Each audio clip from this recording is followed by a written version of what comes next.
Saludos, soy Luis Bravo y en esta oportunidad estaremos hablando sobre un tema muy importante dentro de los estamentos de la salud mental, tanto para la psicología, tanto para la psiquiatría, y es la psicopatología. Etimológicamente, la palabra psicopatología proviene del griego psique, alma, y patos, sufrimiento, y logos es saber o conocimiento, con lo cual la psicopatología sería un saber acerca del sufrimiento del alma, desde un punto de vista etimológico. Pero según el doctor Jasper, esta definición etimológica, nos interesan tres aspectos fundamentales. En primer lugar, la psicopatología no trata de cualquier sufrimiento, sino del sufrimiento psíquico. En segundo lugar, la psicopatología no trata de cualquier sufrimiento psíquico, sino solamente de aquel sufrimiento que está vinculado de alguna forma con una enfermedad o trastorno mental. Y en tercer lugar, debemos combinar qué quiere decir exactamente saber acerca del sufrimiento de un ser humano. Básicamente esto significa tres cosas: saber que sufre, saber qué sufre y saber por qué sufre. Saber que una persona sufre apunta a un conocimiento basado en signos objetivos, en signos observables desde fuera del sujeto. Utilizamos aquí la expresión signo en el sentido que le da la semiología médica y por extensión también la semiología psiquiátrica y psicológica, en oposición a lo que se conoce como síntoma. El signo es objetivo, el signo es constatable por un observador externo, mientras que el síntoma es subjetivo y solo constatable por quien lo padece, como podría ser una alucinación. Pero para averiguar qué sufre una persona, podemos o bien preguntárselo, o si no, lo sabe o no quiere decirlo. Podemos entonces aprender su vivencia, para lo cual se requiere, si no un cierto talento, por lo menos un cierto entrenamiento.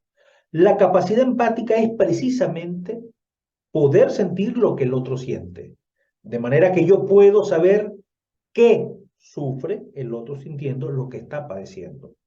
Entonces, el objeto de la psicopatología va a ser el acontecer psíquico realmente consciente. Queremos saber qué y cómo experimentan los seres humanos. Queremos conocer la dimensión de las realidades anímicas.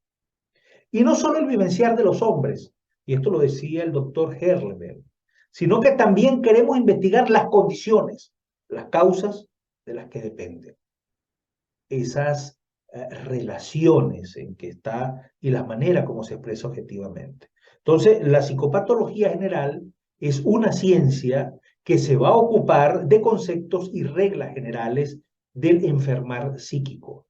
El psicopatólogo tiene por objetivo estudiar al hombre enfermo psíquico y para conocerlo, este va a estar caracterizado y analizado como hombre en general. Vamos a estudiar de manera breve la patología de la conciencia, perdón, la psicopatología de la conciencia. La psicopatología de la conciencia va a definir la conciencia como la función por la que el ser humano se da cuenta de sí mismo y del mundo que le está rodeando. El doctor Bleuler en el siglo XIX, conceptualizó la psicopatología de la conciencia como el conocimiento del conocimiento propio. ¿Cuáles son las cuatro características generales de la conciencia? Una pregunta que debe estar siempre presente en el quehacer psicopatológico. En primer lugar, la subjetividad o la capacidad de tener un lenguaje interno privado. En segundo lugar, la unidad o la capacidad de reconocerse a sí mismo. En tercer lugar, la intencionalidad o darse cuenta de lo que se está haciendo. Y en cuarto lugar, la temporalidad o la capacidad de reconocerse a sí mismo en el tiempo y en el espacio. Vamos a hablar ahora de los trastornos deficitarios de la conciencia. Podríamos decir que los trastornos deficitarios de la conciencia van a ser aquellas alteraciones cuantitativas que determinan una incapacidad de orientación espaciotemporal y una insuficiente respuesta a la estimulación. Debemos conocer qué significa letargia, somnolencia y sopor, la obnubilación, el estupor, el coma. ¿Por qué? Porque necesitamos conocer esta caracterización psicopatológica. En primer lugar, la letargia, la somnolencia y el sopor va a ser o van a ser esas dificultades para mantener el estado de vigilia, inclusive la inclinación excesiva del sueño.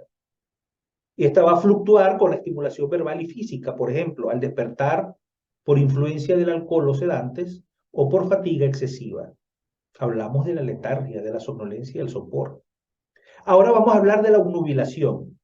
Conocemos y hablamos y decimos que la obnubilación justamente va a ser el debilitamiento de la conciencia. El pensamiento se va a producir con una dificultad y es incompleto, pero sin llegar a la falta de reconocimiento. Ojo con esto, ¿no? Por ejemplo, estar en un estado de embriaguez profunda. En tercer lugar, hablamos del estupor. Y cuando hablamos del estupor, justamente el sujeto solo puede llegar a un ligero estado de alerta tras recibir una potente estimulación. Sus verbalizaciones son incoherentes y prácticamente ininteligibles. Existe suspensión de movimientos voluntarios y de la mímica de la persona. Y tenemos el coma, ¿verdad? Que es esa forma prolongada de suspensión global de la conciencia y de la ausencia total de conciencia. Podríamos decir que es el estado opuesto que se denomina lucidez. Otro de los aspectos fundamentales es conocer los estrechamientos del campo de la conciencia, los trastornos productivos, las alteraciones expansivas. Y cuando hablamos de estrechamiento del campo de la conciencia, estamos hablando de la disociación o la ruptura entre los elementos cognitivos y la conducta. Y cuando hablamos de los trastornos productivos, justamente vamos a hablar de que aparecen fenómenos desconectados de la realidad inmediata, por ejemplo, el onirismo o los estados oniroides, que va a ser una actividad psíquica de manera automática. Y Henry Hay lo definía como las infiltraciones del sueño en el estado vigil. Y es frecuente que el contenido produzca angustia, produzca alteraciones en la psicomotricidad y además de ello del sistema nervioso autónomo como la sudoración. Y tenemos también las alteraciones expansivas, ¿verdad? Que van a ser esas vivencias que el sujeto va a percibir con una claridad normal y una vivacidad extraordinaria, más allá de los límites de la realidad. Y el doctor Jasper, por allá por 1966, si no me equivoco, las denominaba elevaciones. Otro de los aspectos fundamentales es conocer la psicopatología de la atención. Y cuando hablamos de psicopatología de la atención, estamos hablando justamente de la atención como una actividad direccional energizada que facilita los procesos cognitivos. Y ellas se van a diferenciar en dos clases, una voluntaria o activa o una involuntaria o pasiva.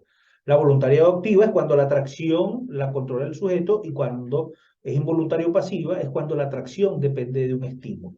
Y esta se va a clasificar en varios tipos, generalizada o aurosal, focalizada, que es mantener la atención sobre el estímulo o la tarea, la sostenida, que es mantener la atención durante un tiempo, la selectiva, que va a ser esa capacidad atencional que nos va a permitir anular distractores, y la dividida cuando aplicamos la atención en distintas tareas.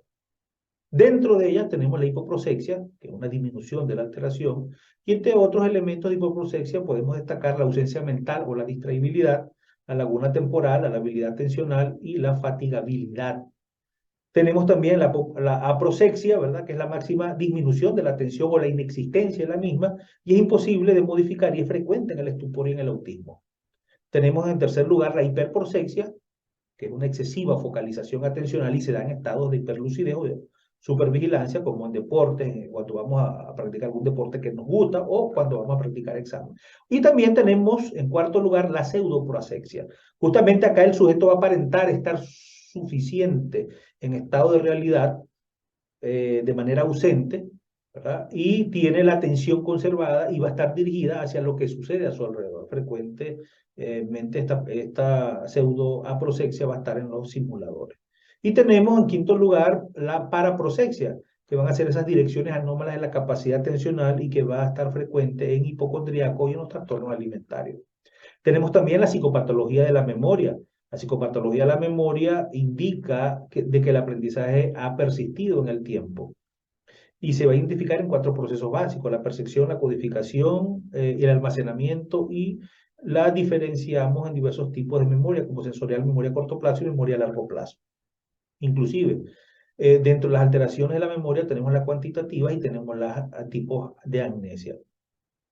La alteración por defecto puede ser retrógrada, antedrógrada, lacunar o localizada, global o transitoria, o el conocido como el ictus amnésico, la afectiva o la psíquica, y dentro de ellas la afectiva o la psíquica se subdivide en psicotraumático, fuga disociativa y en histérica.